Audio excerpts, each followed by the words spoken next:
ერთ რაღაცაში არ დავიდათ, საერთოდ ბოლოდინი რომ გამომართლებელი განაჩენი დადგა. არა გამომდინარე იქიდან რომ ეს თანაშაულები არსებობს, არამედ უბრალოდ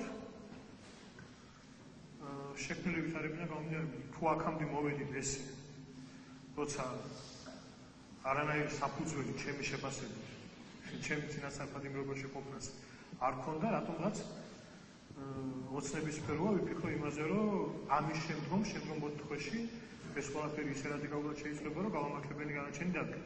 არა, რა თქმა უნდა, ამას ნაკლებად ვარაუდობ, მაგრამ მე მინდა უბრალოდ რამოდენიმე საკითხზე გავამახვილო ყურადღება. აქ ვინც ვხედავთ ამ დარბაზში და ამ დარბაზს მიღმა, ყველამ ძალიან კარგად იცის რა ბრალდებები ისმოდა ჩემ წინააღმდეგ წინა წელს და მთელი ამ პერიოდის განმავლობაში. აღმოჩნდა, რომ არც ერთი იმ საჯარო ბრალდებიდან პროკურატურისთვის ვერ გახდა გალის აღენების საფუძველი. აღმოჩნდა, რომ ის ყველაფერი აბსოლუტური იყო ტყუილი და მოიტანეს რაღაცა ახალი საქმეები, რომლებსაც მეც სასამართლოსთან ერთად სადაზგა ვეცნობი. მაგრამ განსხვავება იმისა, რომ რატო არის ესეთი გაუგებარი საქმეები და არა ისინი, რაც საჯაროდ იყო განცხადებული, არის ერთი ფაქტორი, რომ ის საქმეები, რომლებზეც იყო საჯაროდ საუბარი, რეალურად მომხდარი საქმეები. არის საქმეები, რომლებსაც კონკრეტულად ჰქონდა ადგილი. მაგალითად ის სკანდალური საქმეები, რომლებიც თელმა ქვეყანამ რატომღაც მე დამიკავშირა და რატომღაც მე დამაბარა. და იქ ფალსიფიცირება უბრალოდ უფრო რთულია. ვიდრე ისეთ საქმეებში, რომლებიც კაცშვილმა არ იცის რა იყო, როგორ იყო, სად იყო, რა მოხდა და ამ თვალსაზრისით უფრო მარტივი გზა აირჩიეს, მე მგონი იმისთვის, რომ რაღაც გრანდიოზული ბრალდებები წაეყენებინათ. მე წინა სასამართლოს ხტომაზეც ვკითხე პროკურორებს და ეხლა შემიძლია ვკითხო მაშინაც ვერაფერი ვერ მიპასუხეს. აქვს თუ არა ერთი ცალი მაინც პირდაპირი სახის მტკიცებულება, რომელიმე საქმეში, რომელიმე ეპიზოდში. ისეთი მტკიცებულება, რომელიც არ იქნება დამოკიდებული იმაზე, კბილაშვილია გენერალური პროკურორი თუ პეტრიაშვილი. დროთა განმავლობაში ვითარების ცვლილებიდან გამომდინარე მტკიცებულება, რომელიც არ შეიცვლება. გააქვთ ესეთი რამე სახის მტკიცებულება, ბატონო პროკურორი? არა. დაახლოებით მაგალითისთვის შემიძლია მოვიყვანო ისევ უკაცრავად განაცხადება და ისევ გაგამკურნალიძის ჩვენება, ზუსტად ასეთი ჩვენება, რომელიც გასაგებია, რომ სასამართლოზე უნდა დადასტურდეს, არ უნდა დადასტურდეს, მაგრამ რაღაცა დააწერილეს. გამოაქვეყნეს მე პროკურატურის სახელი, თითქოს ეს ესე აბსოლუტურად არაფერი. ეხლა შეუძლია გაგა ადგენს იგივე გაიმეორებს, 15 წუთში შეიძლება თქვა სხვა რამე, მეგობრებო. ამის მიღმა პროკურატურას არაფერი არ აქვს.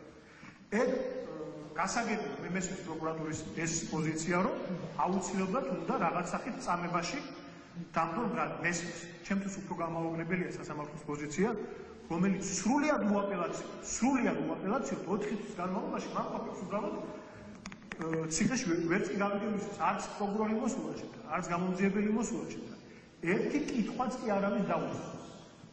ამ წარმოდიოდნენ საქმეებთან იქნებ ვაღიარებაც. იქნებ რა ინფორმაციას ვაწვდი ბრალდებას, რომ სulis თვითონ საქმის მდგომარეობას დავითარებოს. ხო უნდა მკითხოს უნდა. არაფერს არ მეკითხებთ. აი აქ მოდიან და რაღაცა თეატრალურ წარმოდგენებს დგამენ. მე აქვე მინდა გამოვიხმაურო აი შეფასებას რაღაც საოცარი ცირკი დაიდგა, რომ ბრალდება სადღაც სურვილი ქონდა, რომ ნაბიჯს განიცადა ეს საქმე და ბრალდებულებს რაღაცა სულად უყურმა აღმოაჩნდათ. ბუნებელია თუ თქვენ ყოველ კვირაში ერთხელ გამოაქვეყნებთ ისეთ ჩვენებას, როგორც გაგაცი ისეთ ჩვენებას, რომელიც კიდე რამოდენიმე ესეთი არსებობს, რომელ ნაბიჯზე შეიძლება იმედოვნოს ადამიანმა. არა მაშინ ეს საკმაოდ ლოგიკური გადაწყვეტილება იყო ჩვენი მხრიდან, რომ ამაზე არ გავაკეთეთ არჩევანი. ეხლა რაც შეეხება თვითონ საქმეებს უпростоრად. ბატონმა ადვოკატებმა სწორედ აღნიშნეს ეს ყველაფერი. გამოძიება ჩადარებულია, მე ეხლა ხან გავეცანი კიდე დამატებით ამ საქმის მასალებს. წარმოვიდგინოთ დაახლოებით 500-მდე მტკიცებულება თითქოს და 500-მდე მტკიცებულება. სიტყვაზე ციფრი ესეთი არ ვუყოთ, რომელიც წარმოადგენილი აქვს პროკურატურას. 490 საერთოდ არ ეხება დანაშაულს და დანაშაულის ნიშნებს და საერთოდ არ ეხება არაფერს განუსაზღვრავს. ეხება იმას, რომ მე ვიყავი სენაკში და ვინ იძახის, რომ არ ვიყავი. ეხება იმას, რომ მე ვიყავი ვაზიანში და თათბირი ჩავატარე. ვინ ამბობს, რომ არ ვიყავი და არ ჩავატარე. ეხება იმას, რომ ვიღაცა წყალწაღებული არაფრის მაკნისი სამხედრო ფორმიანი ადამიანები ვარბენინეთ, იმიტომ რომ უნდა ერბინათ და ეს იყო მათი პირდაპირ მოვალეობა. ვინ ამბობს, რომ არ ყოფილა. აქვს რაღაცა თითქოს ჩამოსათვლელი დაზარალებულების ვიღაც დაზარალებულების თითქოს ჩამოსათვლელი რამოდენიმე ჩვენება რომელიც თითქოს დანაშაულს უკავშირდებოდა რაიმე სახით.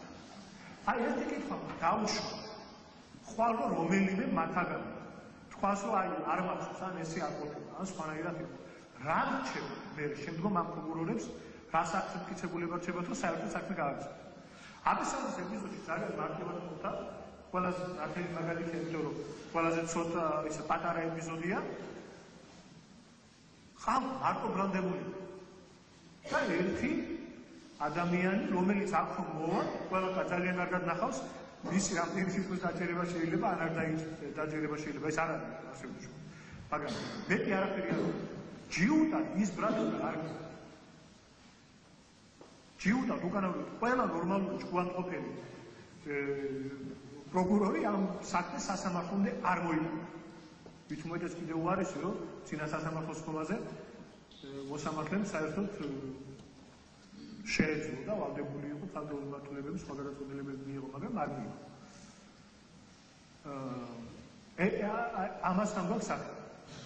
ანუ გარდა ამისა, პროკურატურამ ამ წინასწარი პროკურორი მეგონი მიაღწია ერთ ძალიან მნიშვნელოვან რამეს.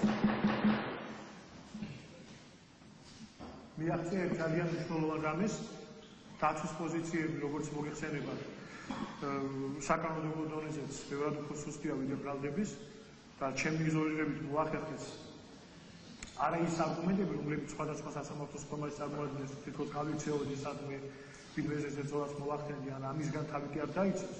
დაიცოს იმისგან თავი, რომ უფრო სუსტი, კიდევ უფრო სუსტი ყოფილიყო დაცვის ხარი და კიდევ უფრო ნაკლები მტკიცებულებები გქონდა. იმიტომ რომ აი აქ ვინც ახლა სხედან ბრალდებული ჩემთან ერთად მათ ჰქონდათ ორი არჩევანი. ან უბრალოდ მიეცათ ჩვენება ჩემ წინააღმდეგ და ყოფილიყვნენ მოწმეები. ან მეორე თვითონ ყოფილიყვნენ ბრალდებულები. ძალიან რთული არჩევანი. ეს ყველას არ შეუძლია. მე ვიცი კონკრეტული ადამიანები, რომლებმაც კონკრეტულ ადამიანებს უთხრეს მისცემ ჩვენებას და იქნები მოწმე. აი ასეთ ჩვენებას. არ მისცემ ასეთ ჩვენებას და ამის ეხლა რამდენი ასეთია მოწმე უკვე ამ საქმეში კიდე სადაგზა ნელ-ნელა გამოჩნდება. და ძალიან მე უბრალოდ ცოტა არ იყოს მართლა სასაცილოა ეს ყველაფერი რომ მოდივარ მე ამ ყველაფრის გამო ამდენი ხალხი აქვს სხედვარ და სერიოზულად საუბრობ. არაფერი სერიოზული ამ საქმეში არ არის. აბსოლუტურად არ არის. და ის რომ საზოგადოებრივი მოსაზრება არსებობს რომ შეიძლება ახალია დაიჭირო ნებისმიერ რაღაცაზე და უბრალოდ იჯდეთ ციფრში, ეს გასაგებია მესმის. და ეს თუ უყარვის პროკურატურას ზურგს და მხოლოდ ამიტომ არის აქ მოსული და ამას ამიძულ გამყარებული მოაქვს რაღაც გაუგებარი აბსურდული ბრალდებები, ესეც გასაგებია.